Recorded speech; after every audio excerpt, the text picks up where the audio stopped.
gabi. Magandang gabi din po. Ilang taong ka na po? 44. Ilan po anak mo? 5. Nasaan yung asawa mo? Andoon na sa kanila. Bakit nandoon iniwan? Inuwi mo na? Umuwi siya eh. Umuwi sa ano niya eh. Sa kasal niya eh. Umuwi sa kasal niya? Bakit hindi kayo kasal? Paano yung anak mo 5? Tapos nagpakasal siya sa iba? Di may kasal na siya dati. Oh. Bali pangalawang asawa ka, ma'am. Po. Tapos naghiwalay kayo ng asawa ulit. Hindi, bumalik lang po siya sa kasal niya.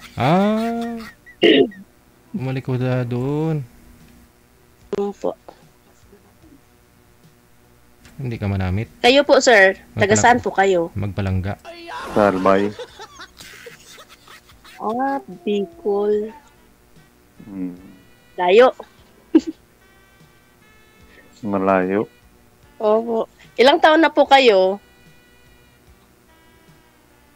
50.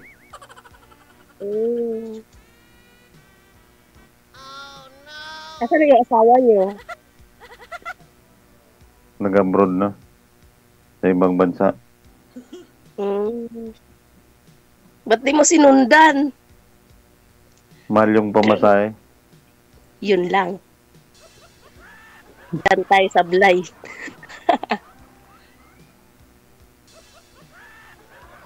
Ilan po anak Kasal- niyo? Isa lang. Kasal pala sa una tapos naging 5 yung anak mo? Pangalawa? Opo, kasi nasa ibang bansa kasi yung asawa niya. Sagad niyo po muna ulo, ma'am. Gayahin niyo po si sir, ma'am. Gayahin niyo po. Madam, Yan. pagkitaas ng ulo mo. Yan, Ano? pwede na. Ganyan po. Ganyan po. Oo. Ano, madam? Di, nasa ibang bansa kasi dati yung asawa niya. Tapos pumatol ka rin. Di ko pa alam noon. Di ko naman alam na na may kasal siya. Kasi binata naman siya nagpakilala. Matagal din kami nagsama. Tapos nung umuwi na yung asawa, binawi siya. Pumayag ka naman, ma'am. Pero alam ng asawa na may nagsama kayong dalawa. Bago lang din, nalaman niya. Nung umuwi na siya.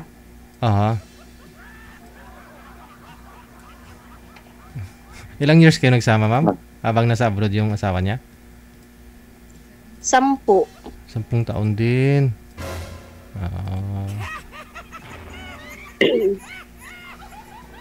Sa una niya, nakailan? 2. Marami sa'yo, 5. Mas matagal kaming nagsama eh.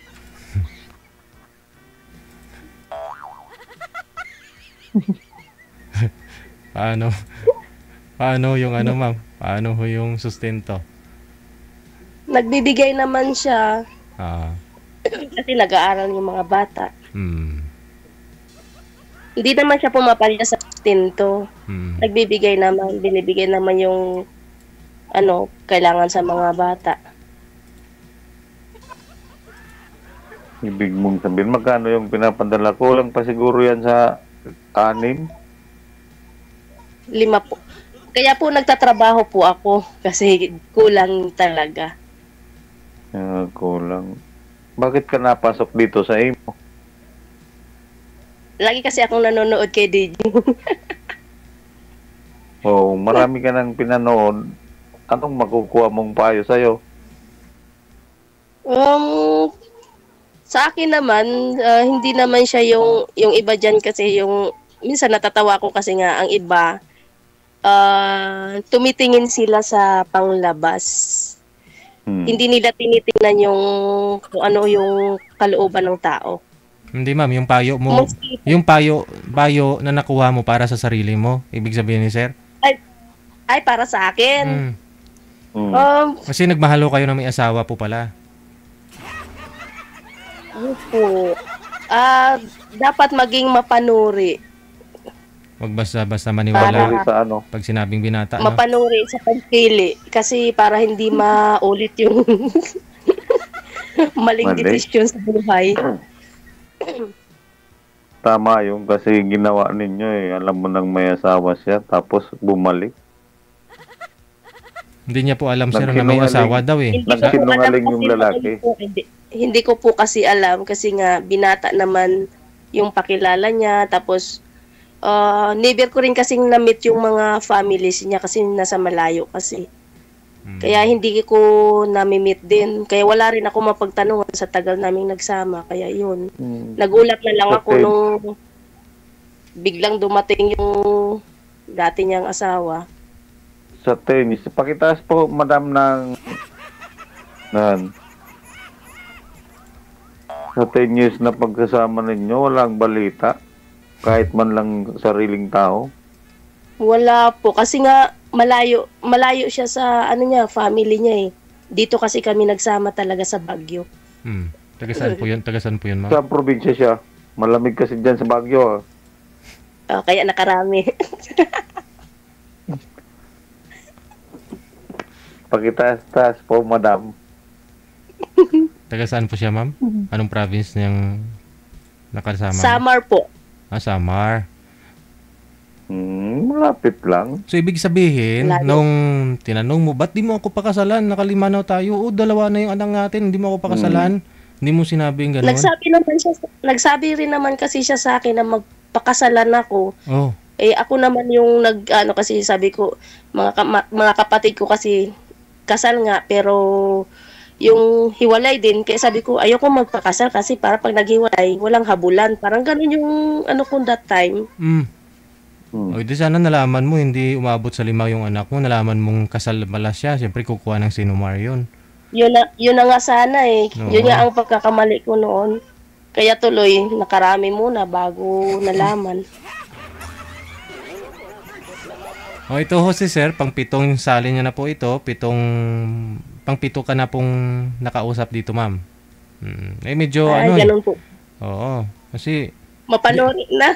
bakit to sir? Ano pong nangyari? Doon sa huli mong nakausap, kamusta ho kayo?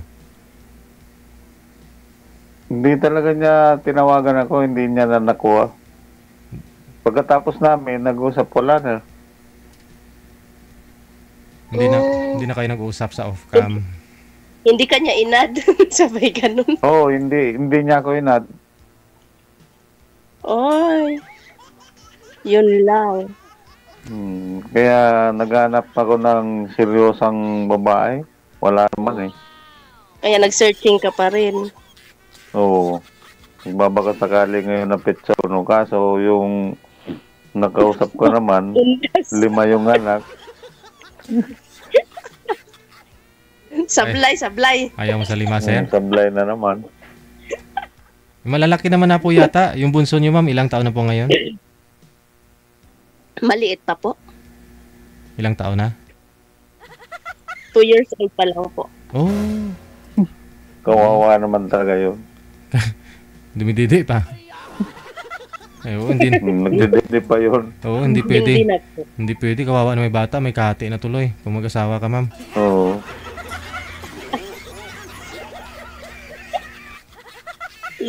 Mas bagay, dalawa naman ho yan para sa tatay, para sa bata yung isa. Cheering. Sharing is caring, no? Anong trabaho mo dyan sa Baguio? Nasa co-op po ako. Wala sa'yo nanliligaw dyan. Meron, pero mga babaero. Hindi naman pwedeng lalakero eh, kasi lalaki sila eh. Kailangan talaga babae. Oo. Ibig nyo sabihin, Marami ma'am, silang sabihin sa'yo. marami kasi silang mukha. mukha. Baka sabihin sa'yo, ay binata ako. Mas maganda pa nga yung may edad, basta yung totoo. Eh, totoo naman yung asawa mo ah.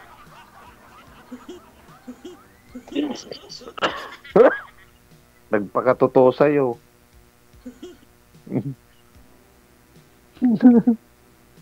Di ba? Paano yan? Pag nagsalubong kayong lahat ng mga anak niya, saka yung anak mo, Okay lang. Ano na sila, magkakapatid pa rin. nagkita-kita na ba sila? One time. Kasama ka? Hindi. Sa trabaho ako eh. Sinundo lang niya yung mga anak niya para ipasyal. Hmm. Kasama yung tunay niyang asawa siguro? Mm. Eh, dapat kasama ka. Nak, Para one big family. baka magsubuan pa sila. Makiagaw pa ako. Isusubuan nga, tigisa kayong kamay eh. Mahirap na po na dalawa-dalawa sa isang bangka. Sasabihin mo doon. Pasensya ka na kasi nagpakilala to, binata siya oh. Hindi kamo, total 10 taon ka namang wala. Ako na nag-alaga sa asawa mo. Hmm. Buti nga may nag-alaga sa kanya. Hmm. Pasalamat pa nga yung asawa niya. Sobra pa. Hmm. Oo, Kasi talagang... nagmukhang tao yung asawa niya. Oo? Bakit to dati hindi mukhang tao?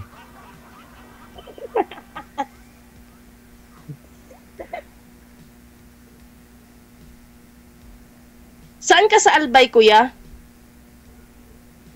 Eh, malapit lang sa Bulkan Mayon. Saan yun? Oo, Albay, sa Bulkan Mayon. Bicol. Kikita mo yung Bulkan Mayon? Sa litrato. Anong probinsya mo? Malayo po ako, Mindanao po. Ah, Mindanao. Hindi mo yun alam. Po. O, kagaya ngayon, magpapasko, kailangan buo yung pamilya nyo.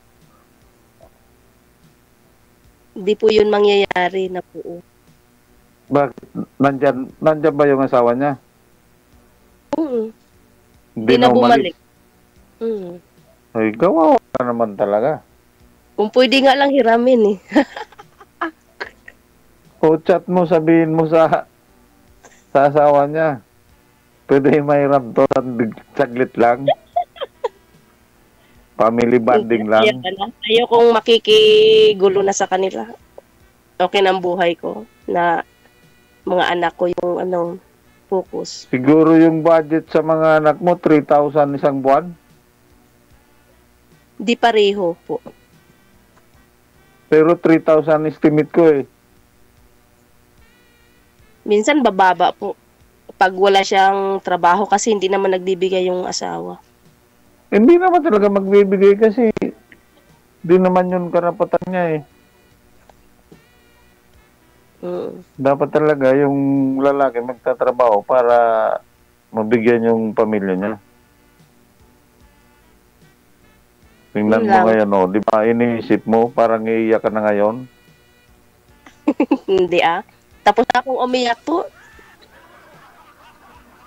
Tapos na. Tapos na. Nakailang baso na akong luha. Yung Tama panganay mo, ilang taon na? Na po. 10 taon. Di maliit pa, 5 anak mo.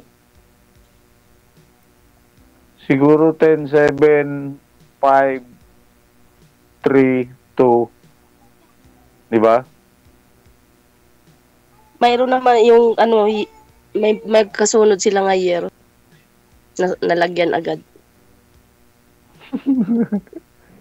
Malamig kasi dito. Malamig kasi dito.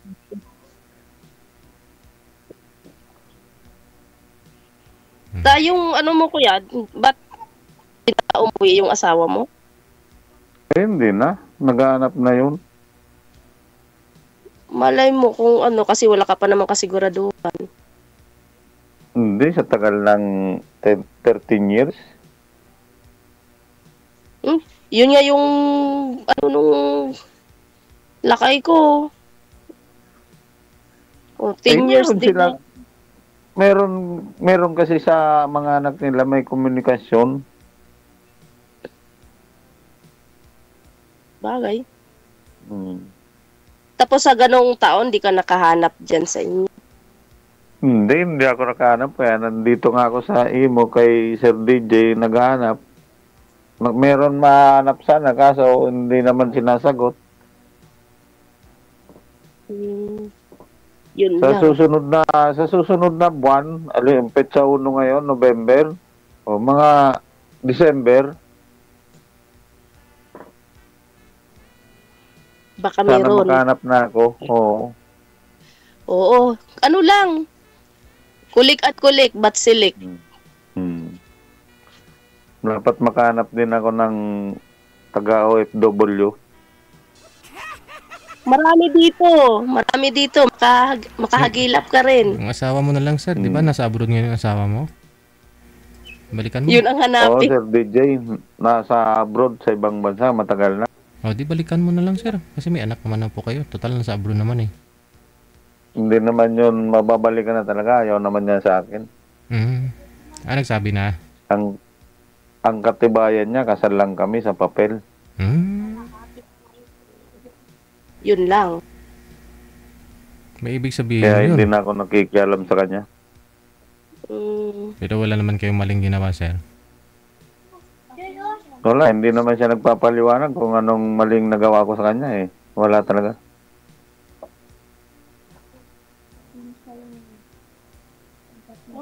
Kaya Baka sana, mayroon iba ka doon. hindi natin alam. Kasi sa tagal ng panahon.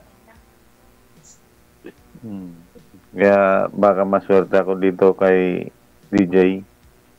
Oo. Pang 7 Ano mo ka eh. lang? Pagsali ko, makahanap na akong OFW. Oo. Tiyaga lang. Tiyaga lang. Makahagilap ka rin. Kasi dumadagdag yung edad. Alangan ipaurong. Wala pa rin nahanap. Meron na pipili, walang nahanap.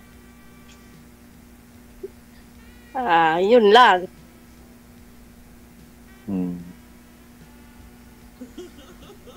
Magpaano ka pa rin. Try pa rin. Malay mo. Machimpuhan mo yung OFW. Saang bansa ang gusto nyo, sir? Oo, ano, DJ? Saang bansa ang gusto mo? Kahit saan? Karamihan ngayon nasa Saudi Part ng Riyadh. Marami.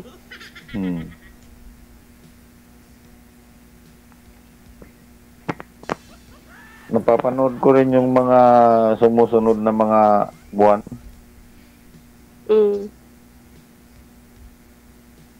Nasa Facebook niya. Kay DJ. Oo. Kumain na ba yung mga anak mo? Tapos na kami kanina kasi maaga akong nagluto kasi gawa na galing kami sa sementeryo. Sinong tinirikan mo ng kandila? Mga kanunuan. Yung pagsali niya po dito, ma'am. Sir, nagtirik si ma'am para swertihin siya sana sa'yo. Pero ayaw mo naman yata. Hindi talaga kaya kasi malayo at saka 5 yung anak eh. Ayaw mo, sir? Ayaw mo? Okay. Mukhang nasa abroad din si ma'am kasi malayo. Mukhang nasa abroad na rin. Tapos malamig din sa abroad. Sa Baguio. Malamig sa Baguio. Parang nasa abroad din. Hindi makakapunta doon. Hindi ka pwede dito sa Baguio baka atakihin ka sa hika. Sa lamig. Yung, kailan nga po kayo naghiwalay, ma'am? Ng tatay ng mga anak mo? Magdadalawang taon pa lang. Aha. Pero nanganak na ho kayo dun sa bunso nung umalis. Mm. Ilang buwan pa lang ho yung bunso mo nung iniwan niya? Ano pa lang siya noon, 5 months. Sus. Kawawa naman nga talaga. Pero nakasurvive, kita mo naman oh. Kita mo naman si ma'am oh. Parang walang stress. Noon lang yon. Wag na ngayon kasi nga mahirap na ma-stress, tatanda tayo dyan. Kukulubo tayo kaagad. Tapos nangungupahan ka pa dyan sa bahay. May sarili na po akong ano. Ay, may sarili ka ng kondom. Minium.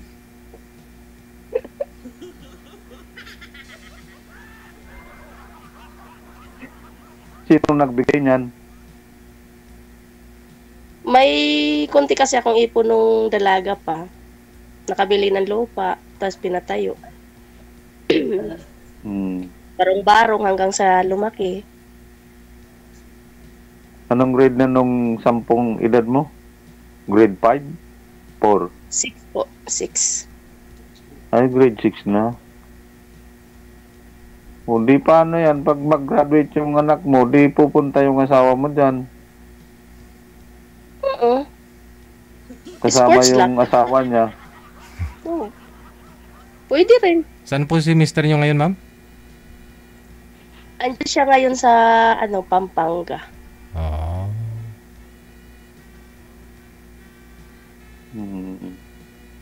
Taga Pampanga kasi yung babae.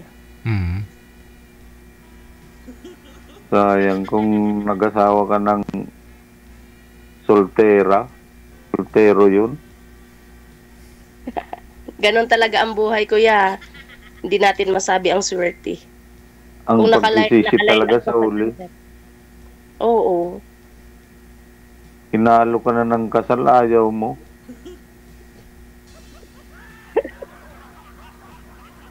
Kawawa naman, no? Wala ka naman nabol doon.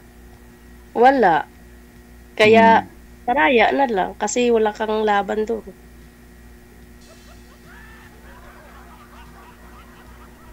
Mag-ano ka na lang. Buwan, Maghanap na lang ng yung pero suriin ang mabuti. kaya nandyan sa'yo naman, may nanliligaw, susuriin mo. Pag pinakasalan ka, ayaw naman.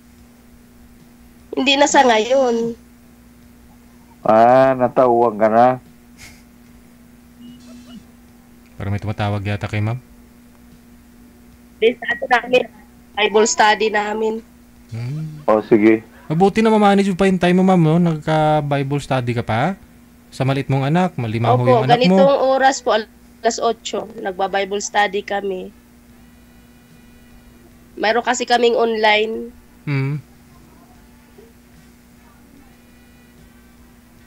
Di okay, sige, madam. Mag-Bible study na lang kayo. Sige po. Sabay mo Sige na po, lang DJ. ako. Makahanap Thank ako you ngayon po. na December.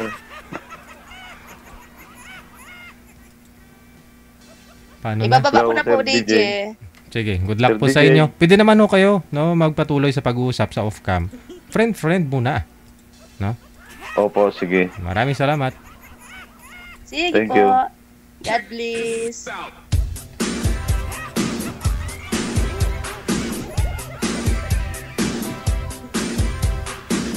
Naragay, hindi pumasa na naman si girl. Pang-7, pang-6. Pang-7 niya na, no? Pwede may pang-8 pa yun, sigurado. 2 taon nang sumasali ho yan dito si sir hanggang ngayon. Parang wala pa rin nahanap. Imponto alas 8 na ng gabi oras dito sa May Pilipinas.